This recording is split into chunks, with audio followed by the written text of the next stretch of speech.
Bonsoir à tous, on est très heureux de vous retrouver pour ce nouveau webinaire intitulé « Rien ne sert de partir trop tôt, il faut partir à point ». Bien évidemment, ce soir, nous allons parler de la retraite par capitalisation, mais aussi de la retraite par répartition, à savoir le régime obligatoire. Pour traiter de ces sujets, ce soir, nous serons en présence de Alexis Nac, notre directeur des investissements. Bonsoir. Et de Valérie Batine, qui est la fondatrice et la présidente de Sapiendo Retraite. Bonsoir à tous. Dans un premier temps, nous allons, comme d'habitude, démarrer notre webinaire par un zoom sur la situation macroéconomique en compagnie d'Alexis Nac.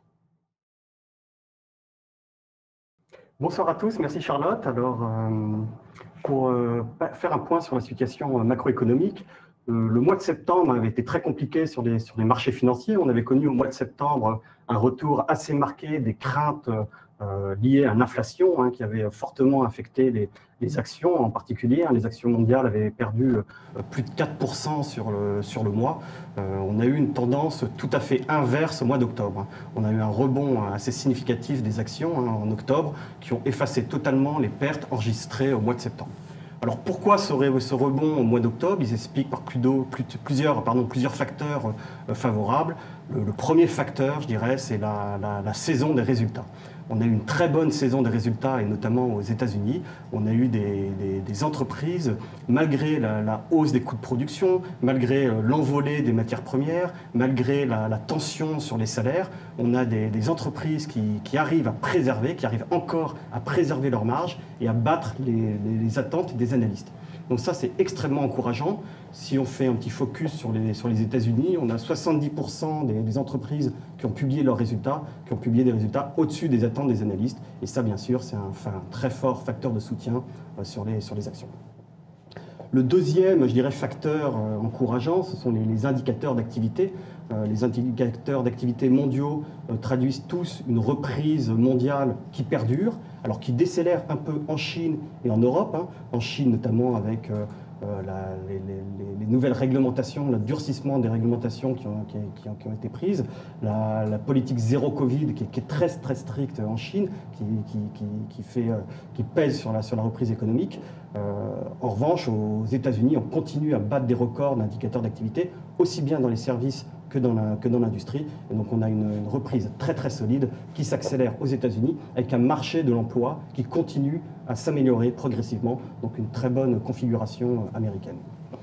Le troisième point, je dirais, c'est les banquiers centraux. Les banquiers centraux qui ont rassuré sur l'inflation. On a des discours, les banquiers centraux mondiaux multiplient les discours, répètent que l'inflation va être transitoire, temporaire, et ça commence à être bien accueilli, bien appréhendé par les investisseurs. La grande question, c'est quand est-ce qu'on va revenir à une normalisation de l'inflation. Jérôme Powell parle du premier trimestre ou deuxième trimestre 2022, mais on devrait revenir sur un niveau d'inflation, je dirais, de longue durée, de long cycle, vers la deuxième moitié de l'année 2022. Le quatrième point, c'est on voit que la normalisation des politiques monétaires se fera de façon extrêmement graduelle. Elle a commencé aux États-Unis. On voit que la Fed a annoncé la semaine dernière qu'elle commençait à lever graduellement son soutien monétaire à l'économie. Mais on voit que ça se fait de façon extrêmement progressive. Jérôme Powell, encore, reste très prudent dans son discours. Il se dit prêt à ajuster sa politique monétaire si les conditions macroéconomiques venaient à se dégrader. Et donc on voit que la normalisation monétaire, qui est au fond une bonne chose, parce que s'il y a une normalisation monétaire, ça veut dire que les banquiers centraux jugent que l'économie est assez solide, la reprise est assez solide pour absorber un cycle de normalisation d'un cycle monétaire, mais qui peut effrayer ou angoisser les investisseurs à court terme, mais on voit que ça se fera de façon très progressive. Et là, le rôle de la communication des banquiers centraux est primordial dans cette normalisation. Le dernier point, je dirais, c'est que les plans de relance budgétaires qui ont été annoncés par les différents gouvernements, et notamment aux États-Unis une fois de plus, portent leurs fruits.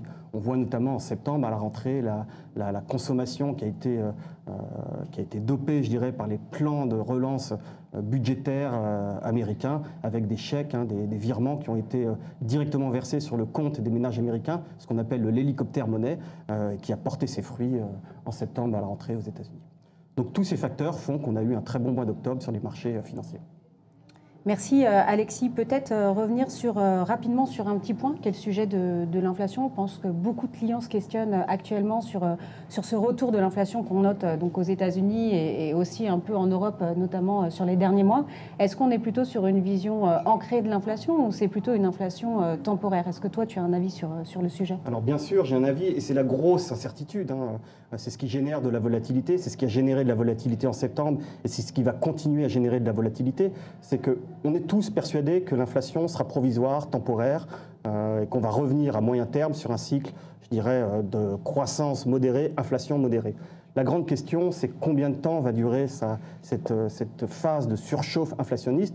Elle va durer sans doute un peu plus longtemps que ce qu'on avait anticipé initialement. Pour l'instant, on envisage un retour à la progressif à la normale à partir, je le disais, de la deuxième moitié de l'année 2022. Ça pourra être un peu plus long. C'est pour ça que nous, on a décidé de réduire notre exposition aux actions, de réduire modérément notre exposition aux actions pour revenir sur une position neutre. Et ça nous permettra, en cas de baisse des marchés, en cas de solidité, de consolidation, de revenir sur les marchés. Parce qu'on pense que les conditions, l'environnement moyen terme, long terme, reste favorable aux actifs risqués pour tous les arguments que j'ai cités, politique monétaire accommodante, plan de relance, etc. Okay. Et toutes ces possibilités de réajustement sont possibles à travers la poche tactique du mandat Yomoni. Et exactement. En fait, okay. elle se fait au sein des fonds Yomoni Allocation et Yomoni Monde qui sont présents dans le PER Yomoni. Okay. Très bien. Merci Alexis pour ce focus sur la macroéconomie. On a décidé aussi de lancer ce PER aujourd'hui pour officialiser avec vous, mais vous le savez déjà sûrement, la digitalisation de notre parcours PER ouverture-transfert. C'est-à-dire que depuis déjà quelques semaines, vous pouvez, lorsque vous faites l'ouverture d'un plan d'épargne retraite, opter pour une ouverture-transfert. C'est-à-dire qu'en même temps que vous allez ouvrir votre dispositif retraite Yomoni Retraite, vous allez en même temps demander le transfert d'un de vos dispositifs existants. Quels sont les dispositifs que vous pouvez transférer chez Yomoni? À ce jour, on peut transférer les dispositifs individuels de la retraite, à savoir les contrats PERP, PERP, Madelin, Préfonds. Les contrats obligatoires type article 83 ou collectifs comme le PERCO ne sont pas encore accessibles à la transférabilité chez Yomoni, même si cela ne devrait tarder dans les mois à venir. Il est important peut-être de noter par rapport aux différentes questions qu'on reçoit de nos clients, il y a deux types de transferts qui existent. Là, on parle plus d'opérationnel, mais pour que vous soyez bien informés, il y a deux types de transferts qui sont possibles. Il y a le transfert ouverture que vous pouvez faire d'un point de vue totalement digitalisé avec Yomoni, bien évidemment, et il y a le transfert alimentation. Le transfert ouverture, c'est si vous n'êtes pas encore client Yomoni sur notre produit qui est le PER, donc vous allez encore une fois opérer à l'ouverture d'un PER et en parallèle, en simultané, demander le transfert d'un ou de plusieurs dispositifs que vous pouvez disposer par ailleurs, dont vous pouvez disposer par ailleurs. Et le transfert alimentation, c'est si vous avez déjà un PER Yomoni, que vous en êtes satisfait et que vous vous dites au final, pourquoi pas transférer mon PERP, mon Madelin, mon contrat préfonds que j'ai par ailleurs. Pour toute la partie transfert alimentation, donc si vous êtes déjà client Yomoni, vous pouvez vous rapprocher, c'est possible, mais ce n'est pas encore totalement digitalisé. Il faut simplement vous rapprocher de notre service client, soit par téléphone, soit par chat, soit par email, et ils se feront un plaisir de vous accompagner sur la procédure. La vraie question, c'est de savoir pourquoi est-ce qu'on transfère, qu'est-ce que la loi Pacte a permis à travers la mise en place des PER. Eh bien, c'est plus de liberté quant à la gestion de votre épargne retraite. On sent que la gestion de l'épargne retraite est devenue prioritaire au niveau du gouvernement. C'est pour ça qu'est sortie la loi Pacte. Et en fait, dans l'idée aujourd'hui, quand vous transférez un contrat Madelin, un contrat PERP ou un contrat Préfonds vers votre contrat PER sur la partie individuelle, c'est-à-dire le premier compartiment d'un PER, vous avez la possibilité qui est, je dirais, un des arguments premiers du transfert, de libérer le capital retraite au moment de la retraite sous forme de capital, enfin de libérer tout ce que vous aurez constitué jusque-là sous forme de capital, alors que sur les anciens dispositifs, vous étiez quand même cantonné au système de rente. Ce n'est pas pour ça que vous allez choisir forcément la sortie en capital au moment de votre retraite, mais au moins vous allez vous retrouver avec la liberté d'action et la liberté de choisir à ce moment-là.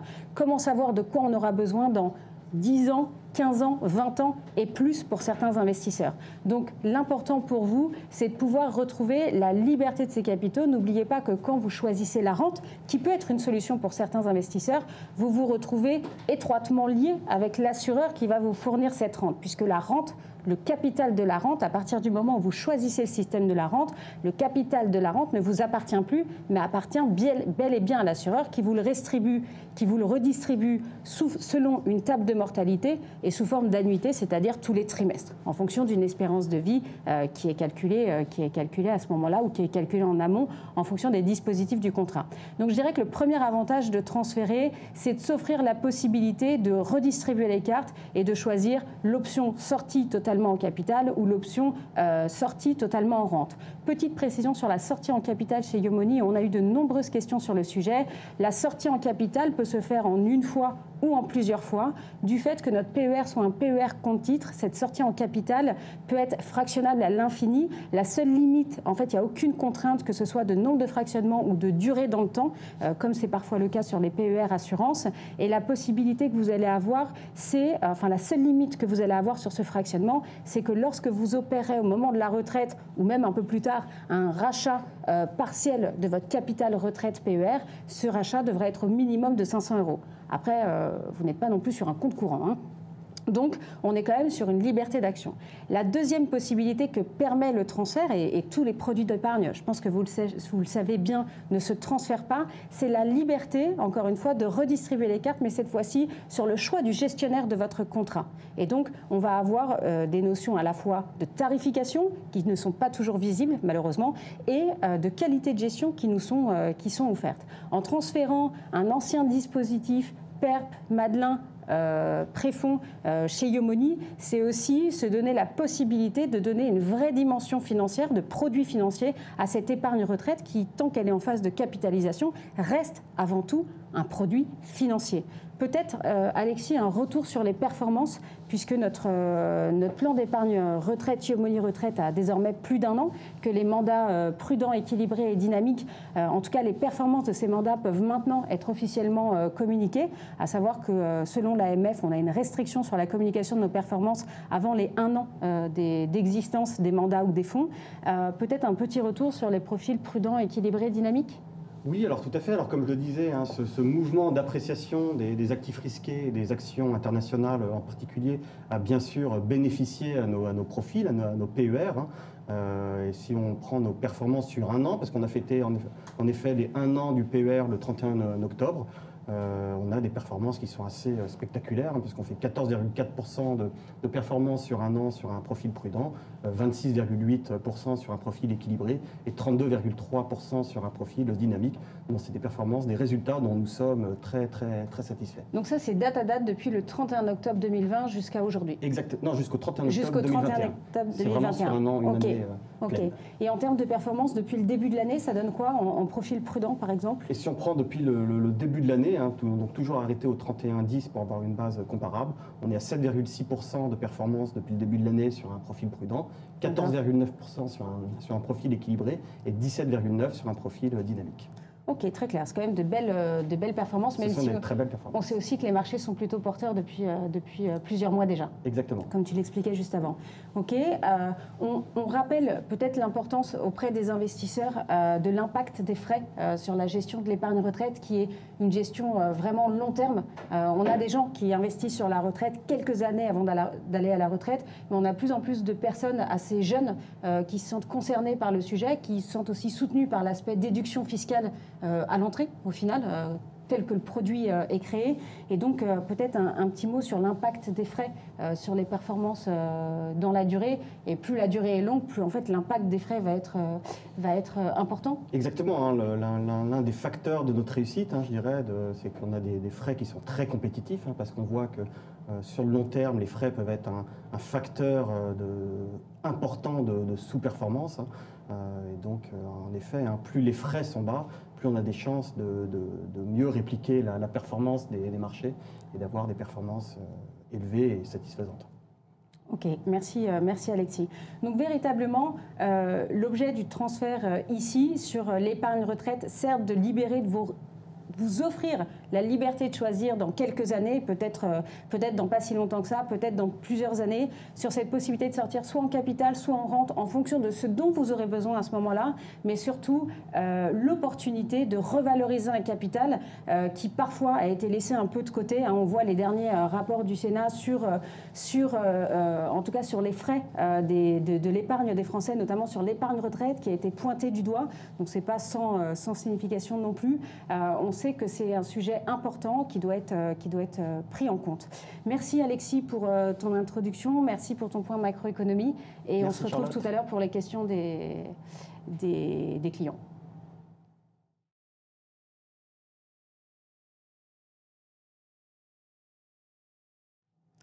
Deuxième partie de ce webinaire en compagnie de notre invitée Valérie Batine de Sapiendo Retraite. Bonsoir Valérie, bonsoir, merci d'avoir accepté l'invitation. On va parler avec vous de la retraite par répartition. Son autre terme, c'est la retraite obligatoire, celle que l'on touche parce qu'on cotise tout au long de sa carrière. Le principe, c'est qu'on cotise tout au long de sa carrière professionnelle. Il faut savoir que la retraite par capitalisation, c'est presque, je lisais dans vos documents, que c'est presque 70% ou c'est 70% des revenus perçus par un retraité aujourd'hui. Donc c'est encore une part prépondérante. Très majoritaire, 78%, c'est ça. D'accord, 78%. Oui. Mais j'ai lu aussi que parmi ces 42 régimes de retraite et particularités dans tous les sens, qu'à peu près 83% des Français, dont je fais partie ce soir très clairement, ne comprennent pas grand-chose au calcul de la retraite et 71% des Français ne savent absolument pas ce qu'ils vont percevoir à la retraite. C'est ça, c'est tout le paradoxe de la retraite par répartition. D'accord, c'est personne. Ok, donc vous êtes là tout à fait représentative. Ok, donc vous êtes là ce soir pour mettre en lumière au moins une trame de cheminement pour essayer d'y voir un peu plus clair, en tout cas savoir où chercher les informations principales, avoir les principaux axes directeurs de réflexion autour de la retraite par répartition, quand même 70% du revenu retraite aujourd'hui, et donc on va peut-être démarrer sur la première. Sur les premières slides, je vous laisse reprendre votre introduction et votre présentation. On va présenter en quelques mots Sapiendo et la retraite par répartition. Donc, comme vous le savez, la retraite par répartition, qui est la retraite obligatoire pour laquelle on cotise tous, est très compliquée. Donc, les échos s'en font largement l'écho. Donc, les stats sont vrais. Voilà, les stats sont vrais. Il y a 42 régimes de retraite, différents mais qui s'enchevêtrent, etc. Des réformes paramétriques régulières. Donc, au final, c'est très compliqué et cette complexité se traduit par un vocabulaire tout à fait particulier, malus, bonus, décote, surcote, taux plein, cumul emploi-retraite, rachat de trimestre. Donc ça évoque quelques vagues idées, mais rien de concret. Donc c'est pour ça, justement, qu'on a créé Sapiendo. Donc Sapiendo, c'est qui? C'est une fintech qui a été créée en 2015. Et pourquoi? Justement, c'est un spécialiste de la retraite par répartition qui a voulu faciliter les réponses aux questions que tout le monde se pose. C'est à quel âge je vais m'arrêter de travailler, de combien de revenus je disposerai alors, et est-ce que je suis sûr d'avoir touché le maximum? Et tout ça de manière accessible, rapide et fiable, ce qui est un véritable challenge. Alors comment on y est arrivé? D'abord en maîtrisant parfaitement le cadre réglementaire, législatif, qui est très compliqué, 42 régimes de retraite, voilà, très dense. Grâce aussi à l'innovation technologique, on a pu avec la puissance algorithmique faire des calculs de façon quasiment instantanée et avoir accès aux données, et évidemment une approche pédagogique pour faciliter l'accès et la compréhension à ces réponses. Donc le résultat, c'est quoi? C'est une offre adaptée aux besoins de chacun, selon son âge, parce qu'on n'a pas les mêmes besoins au même âge, et sa maturité, sa réflexion sur le sujet. Donc c'est vraiment l'alliance à la fois de la performance du digital et de l'expertise d'une équipe de consultants spécialisés sur le sujet. Ok, donc en fait, vous accompagnez des gens qui souhaitent faire quoi? Des bilans retraite. À un moment donné, vous évoquiez le fait de savoir si on touche l'intégralité de ce qu'on devrait toucher, parce que parfois on ne touche pas l'intégralité de ce qu'on devrait toucher. Exactement, assez souvent même, donc on va y revenir. Donc on a des offres de correction, de vérification, etc. Vérification, d'accord. Voilà. Donc comment on est arrivé à ce résultat? Donc en partant du constat de la grande méconnaissance des règles sur ce sujet, qui s'explique par une grande complexité et des modifications fréquentes. Grâce à quoi? Grâce à l'innovation technologique, les algorithmes de calcul. Et donc des résultats, c'est des panels de prestations différents selon les besoins de chacun, qui vont du simple calcul à la vérification, à l'optimisation et au suivi. On va y revenir. Donc, résultat, on a une notoriété croissante dans tous les médias, que ce soit la télévision, la radio, ou que ce soit la presse grand public ou financière, parce qu'on s'aperçoit en fait que tout le monde, de près ou de loin, a un intérêt à cette retraite obligatoire, qui est fondamental dans l'économie française. Je le rappelle, c'est qu'à 15% du PIB. Donc c'est vraiment quelque chose de très important. Il y a très peu de spécialistes. Donc le résultat en quelques chiffres, c'est des millions de simulations. Pareil, qu'elles soient rapides, plus sophistiquées avec relevé individuel de situation ou des prestations sur mesure. Et bien sûr, des hotlines pour répondre à nos clients. Vous accompagnez combien Vous sauriez chiffrer le nombre de personnes que vous accompagnez aujourd'hui sur la... Ou c'est trop... Il y a des, en fait, il y a des formules différentes. Il y a des centaines de milliers, parce que de la simple simulation rapide aux simulations sur mesure, bon, on peut dire que c'est des centaines dans le temps, par exemple. Voilà, c'est des centaines de milliers. Donc, l'objectif, c'est vraiment de faire passer le message que la retraite obligatoire, c'est le principal capital retraite des Français. Il faut envisager ça comme un véritable capital dont il faut prendre soin, comme son capital sur un PER. C'est pareil. Sauf qu'on va le faire pour un PER ou une assurance vie, on ne va pas le faire pour sa retraite par répartition. Mais souvent parce que les gens n'ont pas conscience qu'ils doivent le faire et quand ils en ont conscience, ils ne savent pas toujours comment le faire. Vous n'êtes pas beaucoup, je suppose qu'il n'y a pas forcément que Sapiendo sur la place qui fait ça, mais je n'ai pas l'impression qu'il y ait un nombre impressionnant de sociétés. C'est un sujet vraiment méconnu et donc il y a peu de prestataires qui se sont penchés sur ce sujet. Donc la retraite obligatoire, un sujet que les Français maîtrisent mal, ça les sondages en attestent régulièrement. 83% jugent le calcul de retraite compliqué, voire très compliqué. Bon, c'est la réalité. Une large majorité des Français déclarent ne pas connaître le montant de leur future retraite, 71%, c'est clair aussi. Et résultat, cette méconnaissance va créer de l'inquiétude. 2/3 des Français se déclarent inquiets pour leur retraite. C'est normal, on a toujours peur de ce qu'on ne connaît pas. Voilà. Mais résultat, les Français pensent qu'il est important de préparer sa retraite en avance, parce qu'ils en ont peur. Voilà, donc c'est plein de paradoxes. Ils ont raison de s'en préoccuper, il faut vraiment s'en préoccuper, parce que c'est quoi? C'est 78% de leur futur revenu à la retraite. Voilà, donc c'est quand même beaucoup. Ouais. Ça veut dire quoi en sonnant et trébuchant? C'est qu'en moyenne, je parle en moyenne statistique, l'équivalent remis en capital, la retraite c'est une rente viagère, mais si on le remet en équivalent capital, c'est un capital de 447 000 €. Voilà. De pension. De pension. Donc c'est conséquent. Jusqu'à la fin de sa vie. Jusqu'à la fin de sa vie, voilà, c'est 47 000 € qui sera découpé en rente viagère. Et c'est normal que ce soit autant, c'est beaucoup. Pourquoi? Parce qu'on le paye tous. On le paye tous à travers des cotisations. Les cotisations retraite pour un salarié, c'est si on se réfère au salaire net avant impôt, les cotisations s'élèvent à 35% du salaire net. Donc voilà, on paie tous, vous faites le calcul, tout le monde connaît ce qui arrive sur le net en bas de la fiche de paye, 35% sont versés au régime général et au régime complémentaire. Dès le premier jour de travail. Voilà. Okay. Donc 35% toute sa vie, c'est beaucoup et ça va donner en moyenne 447 000 €. Et cette retraite, on va la toucher à 26 ans. D'accord. Donc c'est pour ça que c'est beaucoup d'argent. De mortalité actuelle. Et malgré tout, il faut savoir que, comme tu le soulignais, une pension sur 6, ça ce sont des statistiques de la Cour des comptes, est entachée d'au moins une erreur, quand elle est liquidée. Et ça, c'est le seul régime général. Voilà. Pourquoi? Parce que les données sur les relevés de carrière comportent des erreurs. D'accord. Parce que les gens ne s'en sont pas occupés. Oui, parce qu'on ne contrôle pas, ce n'est pas dans nos habitudes. Et pareil, il faut voir qu'une erreur de 50 € par mois sur sa pension, si on récupère des trimestres de points, ben, il faut faire 50 € fois 12 mois fois 26 ans. De durée moyenne. Voilà. Et donc, c'est un équivalent capital de 15 000 €. Ouais, quand même. Donc, il faut s'habituer à penser sa retraite par répartition comme un capital retraite. Il faut suivre, optimiser, etc. Voilà, comme si c'était un produit capitalistique qu'on exactement devait nourrir, suivre, enrichir jusqu'à la livraison. Assimilable à un investissement. Ok. Voilà, c'est ça. Et en plus, je reviens aussi sur les incidences, sur les pensions qui sont livrées aujourd'hui, qui risquent d'augmenter. Aujourd'hui, on a tendance à quand même avoir plusieurs carrières. On change plus facilement de société, plus facilement de statut Aujourd'hui, les modes de vie font qu'on est plus souvent, comme on dit, polypensionné, avec des ruptures de carrière, et ce qui peut avoir pour effet d'augmenter, ça augmente la probabilité d'erreur. Un coût libéral, un coût salarié, un coût... ça. Mais bon, il y a des antidotes pour ça, comme prendre les bonnes décisions au bon moment. Ok.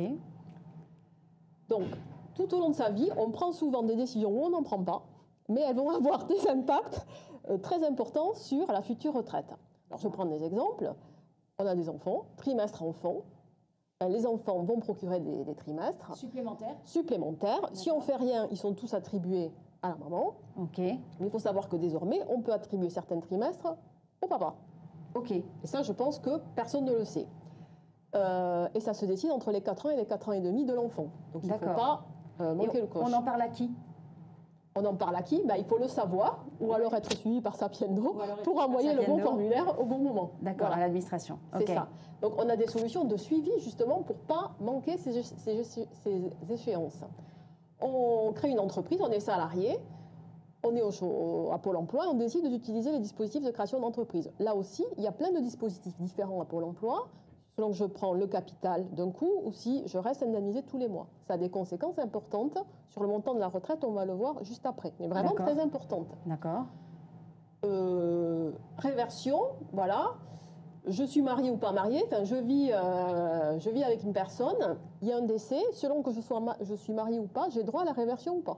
Peut-être la réversion expliquée, tout le monde n'est pas forcément très... La réversion, c'est quand une personne est pensionnée, ou future pensionnée d'ailleurs, décède, le conjoint, marié pour le cas, il faut être obligatoirement marié, peut percevoir une partie de sa retraite. Si la personne vit en concubinage ou est pacsée, elle n'aura droit à rien. D'accord. Voilà, donc il faut absolument être marié pour toucher la réversion. Lien juridique. Voilà. Malus Agir Carco, pareil, on pense partir à sa retraite sans décote, et bon, si on n'a pas fait attention à tout, voilà, on peut avoir des décotes. Et tout ça, voilà, c'est des événements, voilà, créer une entreprise, avoir des enfants, se marier, c'est vraiment, voilà, c'est de la vie de tous les jours, et on ne sait pas que ça peut avoir une importance capitale. C'est sûr. Donc là, on a essayé de chiffrer sur, un cas type, on va passer vite, mais voilà, quelqu'un qui toucherait une pension moyenne de 3 100 € brut à sa retraite. D'accord. Voilà, selon qu'elle est mariée ou pas, la perte de la réversion, c'est un capital de 552 000 €. D'accord. Voilà. Je prends un congé parental ou pas, c'est aussi de la vie quotidienne, il y a des impacts, 23 000 €. Je partage les trimestres enfants ou pas, par enfant, impact près de 50 000 € à la retraite. Je choisis le versement de l'ARS en une fois ou pas. Ça, c'est quand on crée une entreprise. Voilà, les impacts entre 50 et à peu près 100 000 €. D'accord, donc ce que tu indiques par année de retraite et sur la durée, c'est ce que je peux potentiellement perdre en n'agissant pas face à ces événements de vie. Voilà, j'agis pas ou j'agis, mais je ne prends pas en compte que le fait de prendre un congé parental, plus tard, ça aura un impact sur ma retraite. Enfin là, je peux quand même perdre jusqu'à 160 000 €. Je calcule à la grosse sur les 552 000 € pour lesquels j'ai cotisé au démarrage. C'est-à-dire que si je cumule mon congé parental, je ne partage pas mes trimestres enfants à la naissance de mes enfants et que je choisis le versement de l'ACRE en une seule fois, si vous prenez toutes les mauvaises décisions, ou je ne prends pas les décisions parce que je ne suis pas au courant. Voilà, parce que par défaut, des décisions sont prises. D'accord. Oui, voilà. Mais je peux perdre presque un tiers de mon capital retraite qui ne se convertira pas en pension mensuelle. Et donc, c'est ça que j'aurai de moins dans ma pension mensuelle tous les mois en tant que retraité. Donc, on peut avoir des impacts assez forts, effectivement. Un tiers, c'est beaucoup, parce que là, la pension moyenne est supérieure à la pension moyenne nationale. Mais c'est des impacts vraiment très significatifs. Tout à fait. Donc, il faut vraiment savoir comment ça marche ou être suivi. D'accord. Puisque ce n'est pas dans notre culture de savoir ce genre de choses. Donc justement, Sapiendo a pensé à vous. Donc on a une offre de suivi tout au long de sa vie où il y a on pose des questions évidemment personnalisées qui vont déclencher des notifications, des alertes régulières pour vous avertir de ce qu'il faut faire ou pas. D'accord, vous faites un bilan de vie en fait un peu. C'est ça. D'accord, et carrière. Pour savoir si une personne va avoir des enfants, pour des trimestres enfants, etc. Enfin, c'est évidemment personnalisé, c'est pas des alertes sur tous les sujets retraite, mais c'est personnalisé et ça évite de prendre ou de ne pas prendre les bonnes décisions. D'accord. Et ça, c'est pour aller chercher tout ce dont pour lequel, en fait, on a cotisé. Bien sûr. Pour être sûr d'aller chercher l'intégralité de sa pension de retraite par répartition. Mais il faut connaître un minimum l'environnement. Bien sûr. Voilà. Mais c'est très important. Donc la retraite, le message aussi qu'on veut faire passer, c'est que ça se prépare tout au long de sa vie. Il ne suffit pas à 60 ans de se dire « tiens, je vais regarder à quoi j'ai droit ». Parce que tous ces choix, les enfants, la création d'entreprise, etc., le congé parental, ça se joue depuis le début de la carrière en fait. Oui, sachant qu'on ne peut plus décider après les 4 ans et demi de l'enfant. Non, il y a plein de choix, ils sont faits, ou ils ne sont pas faits justement. D'accord. Donc depuis le début de la carrière, tout au long de la carrière, il faut évaluer les impacts des événements de la vie courante. Donc ça, on a une offre de suivi pour ça. Et il faut définir après une stratégie retraite et faire des points annuels pour l'adapter chaque fois. Bon, ça, c'est tout au long de la vie, on va dire, c'est des règles de gestion de bon père de famille. Après, il faut faire des bilans retraite là vraiment chiffrés. À combien j'aurai droit, voilà, avec des projections, puisqu'on connaît le passé, on ne connaît pas le futur, mais on peut, à la grosse, savoir quoi projeter. Donc là, on fait un premier bilan retraite qui va donner quand même une première vision. Le bilan retraite, c'est quoi? C'est, je fais le calcul par rapport à mes données, et je fais déjà, on va y revenir, une première vérification des données de carrière qui sont reportées sur mes relevés. Voilà. À quel âge vous recommandez chez Sapiendo un vrai premier bilan retraite? Là, on met 40 ans, mais vous estimez vraiment qu'il faut le faire à 40 ans ou que... À 40 ans, ça permet vraiment de faire un point, à cette occasion de comprendre comment ça marche et de détecter s'il y a des premières erreurs. Et je vous garantis qu'une fois que vous arrivez qu'il y a des erreurs, vous n'avez plus besoin presque de Sapiendo. Vous vérifierez votre relevé tous les ans, comme vous vérifiez votre avis d'imposition, etc. Mais la problématique qu'on rencontre, c'est quand même on a beaucoup de personnes, et même nous, quand on est amené à accompagner les investisseurs qui nous regardent, qui sont avec nous ce soir, c'est qu'à 40 ans, quand on parle de la retraite, certains sont encore sur l'acquisition de la résidence principale due à la flambée des prix de l'immobilier, par exemple, et donc sont quand même assez éloignés. Ils se disent déjà, je vais acheter ma résidence principale qui me servira aussi pour la retraite. Mais les gens ne sont pas forcément réceptifs à ce message-là. Est-ce qu'il y a un argument fort, il y a quelque chose qui pourrait aider à convaincre les gens qui nous regardent ce soir de s'en occuper le plus rapidement possible? L'argument fort, voilà, c'est que ce capital qui est invisible, le problème de la retraite par répartition, c'est un capital invisible. Et puis on n'arrête pas de vous répéter qu'on ne le verra jamais. Donc Ça, c'est faux, c'est faux. Il faut le rendre visible. Voilà. Et il faut avoir conscience de ce capital. Aujourd'hui, avec les outils digitaux, faire un bilan retraite, franchement, c'est rapide, ça ne coûte pas très cher, il faut le faire. Il faut prendre l'heure, il y a des formules en 5 minutes. C'est pas possible de ne pas prendre 5 minutes ou, si on veut plus d'explications, ne serait-ce que par curiosité. Pour savoir à 40 ans quel sera son principal capital à la retraite. Je pense qu'il y a vraiment, c'est une question de prise de conscience. Ouais. Et surtout, il faut mettre en perspective l'argent qu'on va pouvoir gagner ou perdre si on ne le fait pas. Oui, bien sûr, bien évidemment. Voilà. Après, il faut faire un deuxième bilan, on va le voir plus proche de la retraite, pour vraiment caler l'âge auquel on va partir, si on peut bénéficier de certains dispositifs, etc. Mais à 55 ans, on est déjà dans la préparation de l'après. 40 ans, c'est la prise de conscience. Ouais. Mais 55 ans, les gens sont quand même plus réceptifs. 40 ans, c'est plus pour être au contact des clients régulièrement, c'est plus difficile. Mais ça change. Dans tous les sondages, la prise de conscience sur la nécessité d'épargner de la retraite, c'est... il y a un fort rajeunissement de cette préoccupation. Ça, on le constate, même les visites sur notre site, c'est impressionnant. Les visiteurs sont de plus en plus jeunes parce qu'il y a cette prise de conscience que c'est de l'argent. D'accord. Ils sont beaucoup plus réceptifs et préoccupés que leurs aînés. Donc, comme tout investissement, il faut surveiller ses comptes. Hein. Pourquoi? Il faut prendre conscience que notre système, il est par répartition.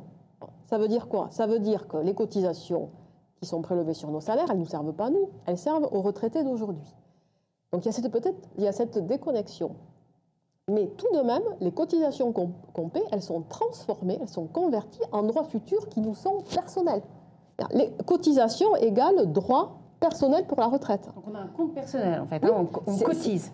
On cotise, c'est un compte personnel. C'est pas parce qu'il faut distinguer la trésorerie, c'est-à-dire l'argent qu'on verse, il n'est pas pour nous en trésorerie, mais il donne des droits personnels qui dépendent des cotisations, évidemment des règles d'attribution.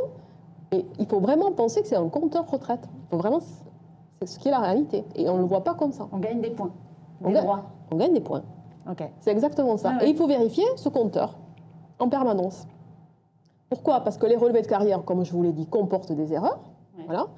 Donc il y a plein, ça c'est pas Sapiendo, on le constate, mais la Cour des comptes le répète fréquemment, tous les ans il y a un rapport. On a une pension sur 6 donc entachée d'erreurs, au seul régime général, donc voilà, sachant que les erreurs se répètent sur tous les régimes.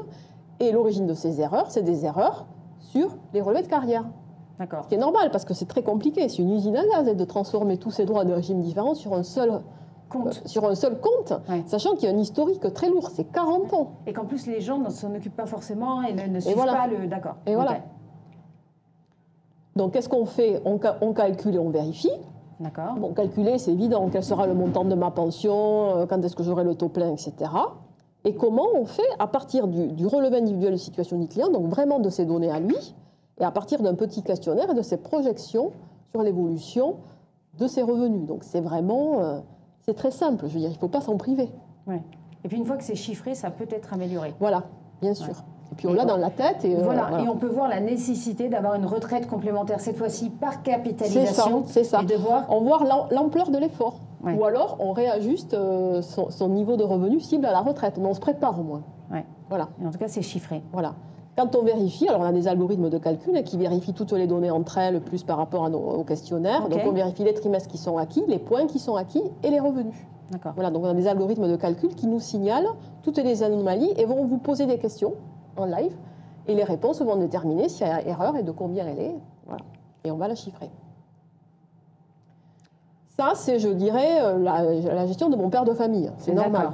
Vous vérifiez tous les mois votre compte en banque, s'il y a des choses bizarres, vous appelez le banquier. Voilà. On est tous d'accord. Il faut faire pareil pour sa retraite. Après, quand on est plus proche de la retraite, là, il y a des questions, il y a plein de dispositifs d'optimisation. On peut optimiser. Voilà. Donc, comme un placement, on est vraiment dans l'univers de l'investissement financier. De toute façon, on parle d'argent. Hein, donc, et là, il y a des systèmes d'optimisation. Ça veut dire quoi, optimiser c'est quoi? On optimise quoi? Son départ? Alors, optimiser sa retraite, ça veut dire soit partir plus tôt, c'est-à-dire toucher sa rente soit avoir plus. D'accord. Voilà. Donc plus de pension de retraite. Voilà, au même âge, plus de pension de retraite, ou je pars plus tôt pour le même montant. Ça, c'est de l'optimisation. Okay. Voilà. Alors, suivant les objectifs de chacun, certains veulent optimiser le montant, d'autres veulent partir le plus tôt possible. Donc, pour optimiser le montant, pour partir plus tôt, il y a l'éligibilité à des départs anticipés. Il y en a plein. Il y a plein de dispositifs. Il faut vérifier si on est éligible. Pour avoir plus, c'est des rachats de trimestre. Ou gagner plus, tous les systèmes qui permettent de combiner emploi et retraite. Il y en a beaucoup, chacun a ses avantages et inconvénients, il faut juste connaître. Voilà. Tout ce qui est lié au départ anticipé, c'est décrit par la loi. En fait, ce sont des programmes... Ah, tout est légiféré, réglementé, etc. Le problème, c'est que c'est vraiment compliqué et la loi est assez illisible. D'accord. Donc il faut vraiment la décrypter. Des experts. Il faut passer par les experts. Et puis n'oubliez pas, il y a plusieurs régimes. Hein. Tous les régimes, même pour les départs anticipés, c'est différent selon chaque régime. C'est ça la beauté de notre système. Voilà. Et donc si on a coché plusieurs cases durant sa vie ça peut être très compliqué de savoir on répond à quel régime et à quelle éligibilité. Il y a plusieurs régimes, c'est ça. Et donc c'est pour ça qu'il faut des outils de calcul pour concaténer toutes ces conditions. Okay. Et on a des formules de bilan donc spécifiques. Voilà. Alors c'est pour ça, on va du simple, de l'outil digital, conseil et calcul retraite, donc il peut être fait mais vraiment très rapidement, en 5 minutes. Et après, plus on accompagne nos clients avec du conseil, avec des consultants spécialisés, et plus le prix augmente. Donc ça dépend des besoins de chacun et de l'âge, bien sûr. Bien sûr. Bien sûr. Vous avez un âge moyen des gens qui consultent Sapiendo. Alors, l'âge moyen n'est pas représentatif parce que on va avoir un âge moyen pour les simulateurs simples, un âge moyen pour les simulateurs à 300 €, un âge moyen, vous voyez, pour 600, 2100. Il y a vraiment... J'imagine que plus on avance vers le conseil, plus on est proche de la retraite. C'est ça. D'accord. Plus on est proche de la retraite ou on a une situation particulière. Du chômage, un départ à l'étranger, etc. Donc c'est soit situation particulière ou on se rapproche des 60 ans. Voilà. Donc c'est pour ça que je dis c'est vraiment chacun selon son cas personnel. Mais il faut vraiment s'en occuper. Il faut vraiment avoir conscience qu'on cotise tous les mois, sa vie durant, enfin en tout cas tant qu'on travaille, qu'à la fin ça nous donne des droits, que ces droits se transforment en revenus, en pension de retraite, et qu'il faut suivre ça dès le plus jeune âge, au final. Moi, idéalement, voilà, c'est dès son premier emploi. Maintenant c'est accessible là, sur Internet, on peut toujours vérifier son relevé. C'est des habitudes à prendre, et ça prend... Quand on est habitué, 5 minutes, je veux dire, c'est pas plus compliqué qu'autre chose. On voit si on a pris les bonnes décisions ou les non-décisions, mais en tout cas au bon moment, dans les temps. Voilà, à chaque fois qu'il arrive un événement de vie, on l'a vu, donc il y avait le fait de se marier, il y avait le fait d'avoir des enfants, le fait de monter une société, mais je suppose qu'il y a 1000 autres cas possibles et imaginables. Et donc vérifier l'impact de ces événements de vie. Et à la fin il faut, comme tout investissement, il faut encaisser. Il faut mettre... en paiement sa retraite. D'accord. Donc ça aussi, ça se fait pas un claquement de doigts. Sa retraite, en fait, officiellement. Sa retraite, voilà, ça prend en moyenne 6 mois. Il faut anticiper de 6 mois. Oui. D'accord. Et ça prend vraiment 6 mois d'échange avec les caisses de retraite, parce que pareil, il y a plusieurs caisses, etc. Donc il faut prendre 6 mois. Et voilà, on accompagne nos clients pendant 6 mois.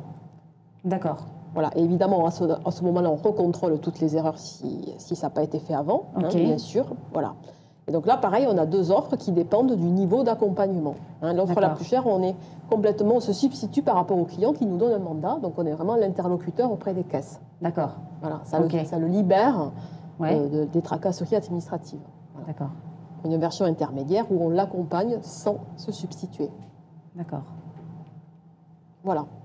Donc pour vous, pour permettre à vos clients de tester bien sûr, s'ils le souhaitent évidemment, les simulations, on a créé un code promo particulier qui s'appelle Yomoni 10, qui propose 10% de remise sur tous les services retraite Sapiendo. D'accord, donc il n'y a pas de, si ce n'est les gens... Est-ce qu'on peut encore corriger une pension de retraite une fois qu'on est déjà à la retraite ou Alors c'est très compliqué. C'est très compliqué. C'est le problème, c'est très compliqué. Et souvent, quand on y arrive, alors souvent il y a un problème de perte de justificatif. D'accord. Parce que les relevés souvent disparaissent des comptes personnels. Okay. Problème de justificatif. Problème aussi d'encombrement des caisses qui sont très débordées. Donc elles regardent en priorité les personnes qui n'ont pas touché leur pension de retraite pour liquider. Les autres passent en dernier. Et après on peut, entre guillemets, réparer, mais c'est souvent que pour l'avenir.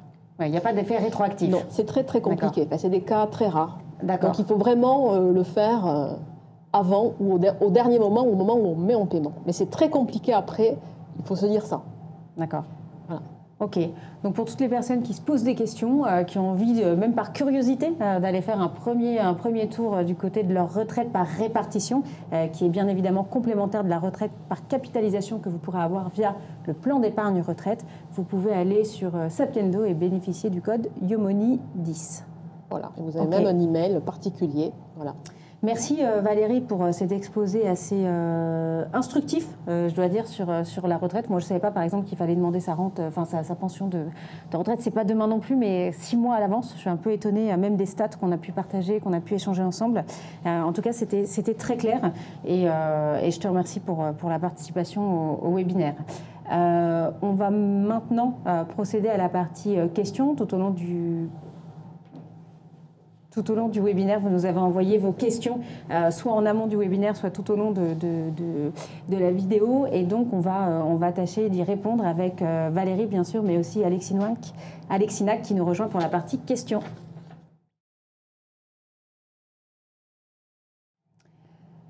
On se retrouve pour la dernière partie de ce webinaire sur la partie réponse à vos questions. On a eu différentes questions. Je vous propose, parce qu'on est dans la suite de l'échange avec Valérie Batigne, présidente pour rappel de Sapiendo Retraite, de porter sur les questions qui étaient vraiment liées au régime des retraites.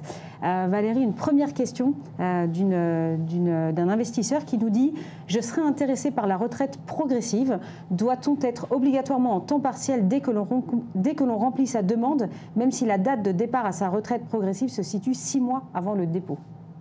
Alors la réponse est non, c'est-à-dire pour être éligible à la retraite progressive, il faut obligatoirement être à temps partiel, ça oui, mais il suffit d'être à temps partiel au moment du démarrage de la retraite progressive.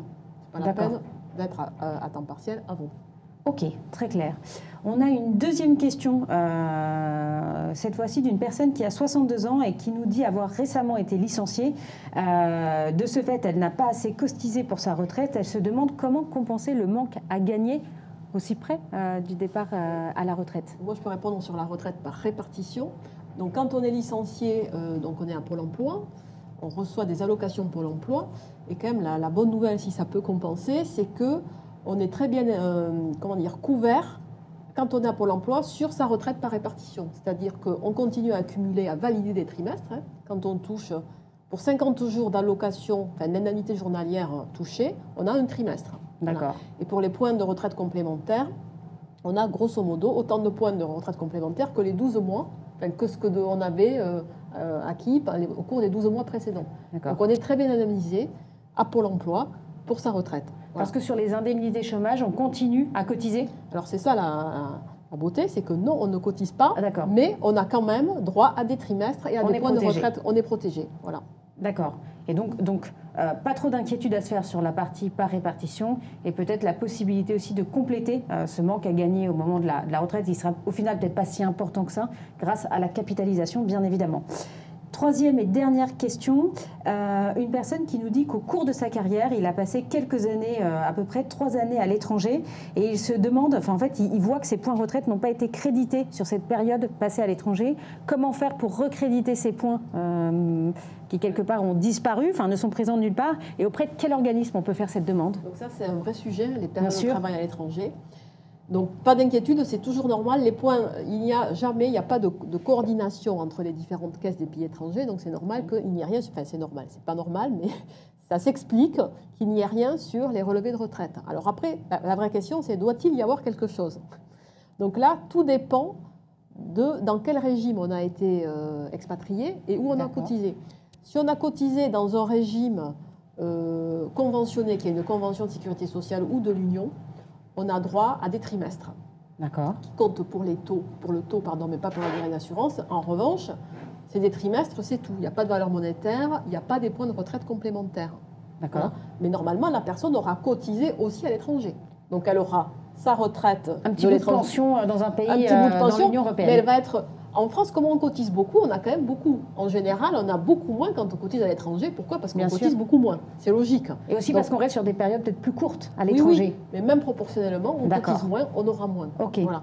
Mais il n'empêche que les trimestres, il faut absolument faire les démarches pour rapatrier les trimestres qui ont été cotisés à l'étranger quand on y a droit sur les relevés français. Donc ça, il faut entreprendre des démarches auprès des caisses de retraite. D'accord. Et au final, il y aura quand même un besoin de compensation. On a peut-être beaucoup de gens, il y a de plus en plus de gens qui travaillent à l'étranger. Enfin, l'internationalisation n'est pas un sujet ce soir, la mobilité non plus. Et du coup, dans ce cas-là, on fait quoi? On rachète le rachat de trimestre, par exemple, peut venir compenser. Tout à fait. Dans ce cas-là, si à la fin il manque à la fin de la carrière, on s'aperçoit qu'il manque des trimestres, on peut tout à fait racheter des trimestres pour les périodes passées à l'étranger. Voilà. Et éventuellement aussi peut-être insister davantage sur la partie... On peut aussi, pendant qu'on est à l'étranger, cotiser en France. Il y a des systèmes qui existent. D'accord. C'est pour ça que ça s'anticipe. Voilà, toutes ces périodes-là, il faut vraiment les anticiper et voir quel est le... Tout ça, c'est beaucoup d'argent, donc il ne faut pas se tromper. Il faut faire des simulations. Combien ça va me coûter? Est-ce que ça vaut le coup? Voilà, il y a plusieurs systèmes. Ok, très clair. Merci en tout cas pour ces réponses qui étaient extrêmement claires. On va passer avec Alexis sur la question liée à la gestion. On a une première question un petit peu longue, mais que je vais te lire immédiatement. Les arbres ne montant pas jusqu'au ciel, et pourtant le CAC a crevé le plafond des 7000 points. Le Nasdaq a atteint des sommets aussi. Jusqu'où ira l'euphorie des marchés? Entre l'affaire Evergrande, les soucis d'approvisionnement en matières premières et semi-conducteurs, l'inflation qui se ressent chez les consommateurs, essence, chauffage, etc., et la stagflation avec laquelle doivent jouer les banquiers centraux, les niveaux de valorisation semblent-ils illogiques? Alors, tout d'abord, là, l'auditeur évoque un niveau de CAC 40 à 7000. Ouais. Moi, j'insiste beaucoup, parce que quand on dit que le CAC 40 a retrouvé ses niveaux de 2000, on donne l'impression à l'investisseur que s'il avait investi sur le CAC 40 en 2000, il aurait tout juste récupéré sa mise de départ. C'est-à-dire qu'il aurait mis 21 ans à récupérer sa mise de départ. C'est totalement faux, parce que le CAC 40 verse des dividendes.